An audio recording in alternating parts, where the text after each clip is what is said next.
16, vous voyez comme vous voulez, hein, mais Le Dieu Faucon et le Sacrifice Misérable, c'est un boys love, et c'est un boys love R18, c'est-à-dire qu'on voit des pipous, voilà. Il y a des pipous, il y en a plein là, celui-là en plus. C'est une série, puisque ça fait 3 tomes, de Chikuwabu Tano, et disponible chez Halabook pour 7,95 €. Pourquoi il y a mon pseudo dans le générique? Parce que tu t'appelles comme mon chat, voilà.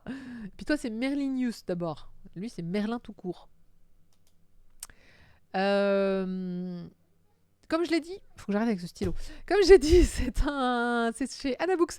Et évidemment, les Anabooks, j'ai les services presse. Et donc, du coup, je peux vous en parler sans les mains, sans avoir le livre. Pourquoi jamais de Girls Love? Parce qu'il n'en sort pas assez, et que quand il sort, c'est chez Meian, et que Meian, j'ai du mal à les avoir. Mais quand je peux les avoir, je les chronique. Mais là, tu es plus vieux que lui? Ah ouais, c'est vrai. Oui, mais je peux pas changer mon chat de... Sinon, je t'appelle Heurteciel. Hein. Sire Heurteciel, ça passe comme ça? On peut faire ça. Donc, comme je le disais, c'est un boys love. Ils en ont sorti plusieurs. D'ailleurs, vous avez toutes mes chroniques sur le Bel Café. Je vous rappelle que le... faudrait que je fasse un truc Bel Café. Bel Café, qui est donc l'émission présentée par Caroline Segara sur les boys love. Et donc, je fais pas mal de chroniques pour eux, pour les réseaux sociaux, de contenu, et je participe aux émissions. Il y en a d'ailleurs un en ce moment, et j'y suis pas parce que je lui ai dit, mais Caro, on fait pas d'émission le lundi. Enfin non, si elle peut faire des émissions le lundi, mais moi j'y suis pas parce que je suis ici avec vous, voilà. Et je vais pas fermer boutique. Je peux pas tout faire, voilà, c'est pas possible. Donc je me suis pas dédoublée pour le Bel Café de ce soir. Ou c'est ce soir? Non, c'est la semaine prochaine. Ça doit être la semaine prochaine. Donc malheureusement, voilà. Du coup, Le Dieu Faucon et le Sacrifice Misérable. Je l'ai bien aimé celui-là. J'avais lu tous les autres de Hanabook et j'avais trouvé que le niveau était pas ouf sur leur dernière sortie. Mais celui-là, il est vraiment, vraiment très très cool, puisqu'en fait, on est dans on va dire un Japon médiéval. Et notre pauvre héros, me demandez pas les prénoms, d'habitude je les regarde sur les fiches, puis là, du coup, j'ai pas. Le héros, en fait, est un jeune homme qui est orphelin. Alors, il est orphelin de père et mère, mais il a une petite sœur. Et ils sont morts dans un éboulement, en fait, un éboulement. Et lui, ça l'a blessé, en fait, à la jambe. Donc, il se fait appeler Kazane, qui veut dire poids mort, parce que bah voilà, il fait ce qu'il peut pour gagner de l'argent, nourrir sa sœur, mais on peut pas dire que la vie soit tendre avec lui. D'ailleurs, tout le monde abuse de ça. Pareil, encore une fois, vu qu'il peut pas faire grand chose, bah du coup, les gens abusent complètement de sa situation. Et donc un jour, on lui dit, bah voilà, on va l'appeler Titouan. Voilà. Il n'a pas plu dans le village depuis des mois ou des semaines, et on est tous en crise. On risque de tous mourir de faim. Donc tu as été désigné comme sacrifice pour le dieu de la montagne, pour qu'il fasse tomber la pluie. Voilà. Donc merci de mourir. Et le jeune héros dit, bah ok, à condition que... Alors c'est eux qui proposent, ils disent, et on se charge de faire vivre la famille du sacrifié. Donc ta petite sœur, on s'en occupera. Si tu remplis ton rôle, bah ta petite sœur, pas de souci, on fera en sorte qu'elle manque de rien, c'est le moins qu'on puisse faire. Non, c'est des gros connards, hein, je le sonne comme s'ils étaient gentils, mais c'est des gros connards quand même. Donc du coup, il accepte d'être sacrifié, et effectivement, on la met dans la montagne, et il tombe inconscient, et il se réveille dans un monde étrange, qui est le monde des... A priori, on ne sait pas si c'est le monde des morts, parce qu'il n'est pas passé devant le juge Enma, mais en tout cas, c'est un autre monde. Peut-être le monde des dieux, puisque effectivement, il arrive dans une grande maison, et là, il y a le dieu de la montagne qui est là. Alors, il s'appelle, je ne sais plus quoi, Kumo, parce que justement, ça voulait dire rassemblement de nuages. On va l'appeler Kumo tout court, parce que Kumo, ça veut dire nuage. Donc ça, au moins, je m'en souviens. C'est Makumo? Non, il manque une syllabe, c'est pas grave. Et donc, du coup, ce dieu lui dit, ah putain, mais tu empestes l'humain. Ah, mais c'est un humain en fait. Ah, bah non, je ne veux pas de toi, barre-toi de chez moi. Et l'autre dit, bah non, vous êtes le dieu de la montagne, faites pleuvoir dans le village pour sauver ma sœur, sinon je m'en irai pas. Et donc, du coup, l'autre, il est vraiment très, très, très motivé à le faire partir. Il fait, mais pars, en fait, quitte mon domaine, je veux pas de toi. Et comme l'autre me dit, bah, tant que tu fais pas pleuvoir, moi je squatte. Il essaye de le faire partir par tous les moyens, notamment en abusant sexuellement de lui. Alors c'est de l'abus, il lui dit cap ou pas cap en fait. Est-ce que t'es cap de faire ça? Sinon tu pars. Et l'autre il fait ok cap. Est-ce que t'es cap de faire ça un peu plus loin? Ou sinon tu pars. Et l'autre il fait le truc en mode non mais cherche pas, je ne partirai pas. Donc leur relation va commencer comme ça, jusqu'au moment où, en désespoir de cause, et après pas mal de temps passé dans le domaine à faire absolument tout et n'importe quoi, notamment tout et n'importe quoi, mais aussi les petites tâches ménagères, voilà, et tout le monde l'aime bien, hein, tout le monde le dit, il a l'air gentil comme humain quand même. Donc même voilà, le dieu de la montagne se dit, ok, d'accord, bon, il est peut-être sympa, mais j'aime pas les humains. Bon, je vais quand même faire pleuvoir, donc il fait pleuvoir. Et en fait, c'est comme ça que va commencer la relation, puisque le héros, il est coincé, en fait. Il est coincé dans ce domaine avec cet horrible dieu qui n'a absolument pas envie de l'approcher de moins d'un centimètre. Bon, enfin, ils vont quand même faire des choses ensemble, comme quoi il n'est pas si terrible, c'est pas si horrible que ça, un humain.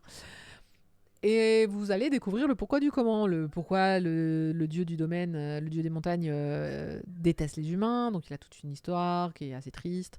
Le héros, qu'est-ce qu'il fait, voilà comment il va vivre finalement dans ce domaine, puisque en gros il est mort, pas mort. Enfin, on peut considérer qu'il est mort, mais qu'il n'est pas allé en enfer ni ailleurs, il est dans le domaine des dieux. Il y a d'autres personnages qui vont rentrer en compte. Donc franchement, c'est pas mal du tout. Moi je le trouvais très mignon. Le héros est assez touchant. Il pense qu'à sa sœur. En plus, on vous explique que dans le domaine des dieux, le temps est pas pareil. Que 3 jours dans le domaine des dieux, c'est. Non, c'est 1 jour dans le domaine des dieux, c'est 3 jours dans la vie réelle. Donc le temps est en train de défiler sur Terre à une vitesse plus rapide. Et donc voilà, donc les choses vont se compliquer. Donc franchement, c'est sympa, c'est bien amené. La relation entre les personnages avance à vitesse grand V. Alors là, pour le coup, c'est un peu dommage. Il y a 3 tomes, je vous le dis tout de suite, à la fin du premier tome, ils ont des enfants. Alors, je peux spoiler parce que dans le tome 2, il y a des gamins. Dans la couve. Donc, oui, les 2 tomes sont sortis. Donc non, non, ça se passe bien, ça se passe bien. Ils vont réussir à se rapprocher fort. J'adore la scène avec les... J'adore la scène avec les gamins parce qu'en fait... il lui dit je sais pas si t'as remarqué, mais je suis un homme. Comment tu veux que je donne des enfants? Et le dieu de la montagne qui dit bah, et moi je suis un dieu, je peux faire ce que je veux.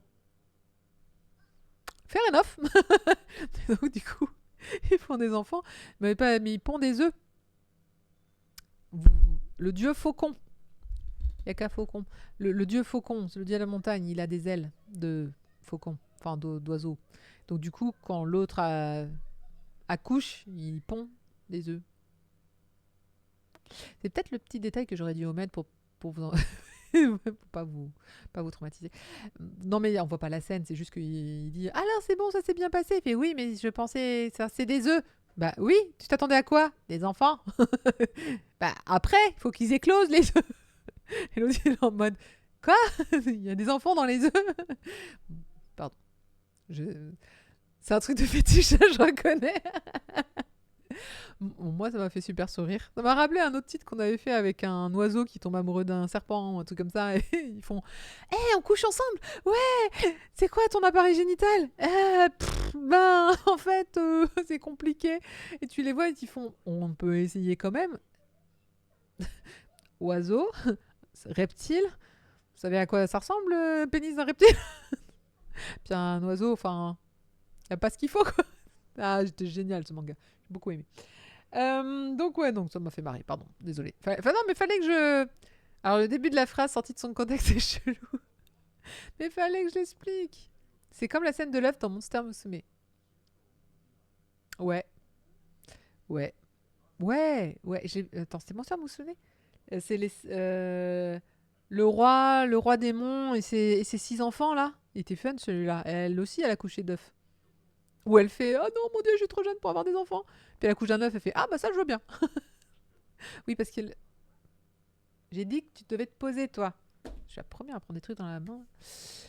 Ah ça me rappelle, c'est chelou. Bon en vrai j'ai hâte de... Alors c'est dommage ils ont pas sorti les 3 tomes, ils ont sorti que 2 tomes. Je suis très triste parce que j'ai bien aimé, ils sont mignons. C'est 10 enfants hein. Le roi démon et les 10 enfants. J'ai adoré cette série, c'était tellement drôle.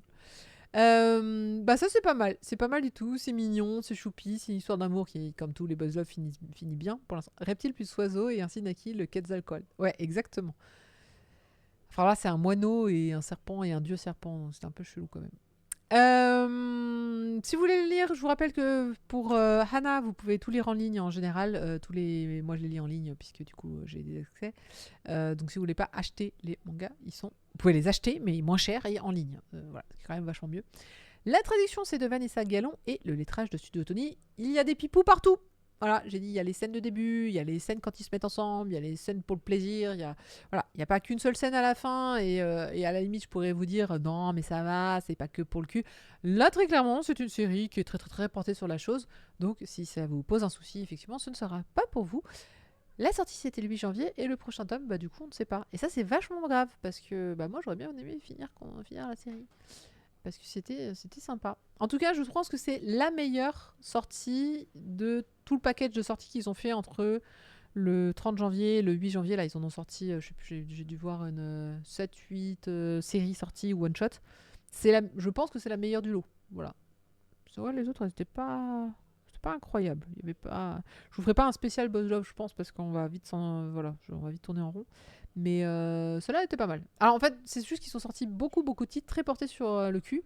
Alors j'adore, hein, moi j'ai pas de souci à les lire. Mais du coup, ça bouffe sur le scénario.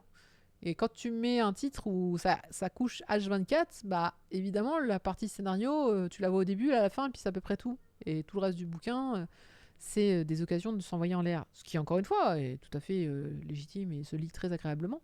Mais c'est pas ce qui ferait l'intérêt. Enfin, ça dépend où vous mettez l'intérêt. Mais du coup, personnellement, c'est pas celle que j'aime me dépenser de l'argent dedans pour ensuite les avoir dans ma bibliothèque. C'est très one shot, tu le lis une fois et t'es content. C'est pour ça que je préfère la lecture en ligne pour ces titres-là. Vous faites ce que vous voulez après. Moi, je préfère. Mais faites comme vous voulez. Ah, une spéciale, je me demandais, t'as écrit H-E-I avec des étoiles. Déjà, je me suis demandé si c'était la modération qui t'avait bouffé ton mot, mais non, c'est toi qui les as mis. Je pense que tu voulais écrire hentai. Tu peux écrire hentai, c'est pas un gros mot. Tout comme je peux le dire à l'oral, c'est pas...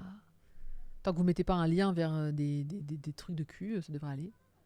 Non, Oléos Twitch, oui, je me suis demandé si du coup... Vous me faites peur, on peut pas écrire hentai. Légitime, c'est un dieu, il est mortel. Quoi? Hentai. Comment tu ne les aides pas. Tu ne les aides pas. Ça me fait penser à... Il y a tellement de gens qui tronquent leurs mots maintenant quand ils écrivent que ce soit sur TikTok, Facebook, de peur d'être censurés ou mis en shadowban. Voilà, le mangaku. Exactement. Le petit cul. Le petit cul. Bref. On en a terminé avec les chroniques.